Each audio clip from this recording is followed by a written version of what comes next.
আমরা যাদেরকে ইল্লু পিঙ্কু বলি, তা আমরা যাদেরকে ইল্লু পিঙ্কু বলি, তো এই মানুষগুলো বেসিক্যালি একটা শ্রেণীর শত্রু, জাত শত্রু।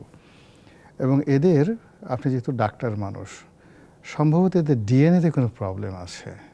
ডিএনএতে প্রবলেম আছে। এইভাবে একটা মানুষ মানে প্যাথোলজিক্যালি বাংলাদেশ বিরোধী হতে পারে, বাংলা ভাষা বিরোধী হতে পারে, বাংলা জাতিসত্তা বিরোধী হতে পারে। ওরা বিদেশে থেকে মনে হচ্ছে যে এই দেশটা এমন একটা খারাপ দেশ। খুশি হয়ে গেছিলাম যে ওনারা দেশে টাকা পাঠাবেন, কারণ ওইটি বলতেছি, মানে এখন আমাদের নাই।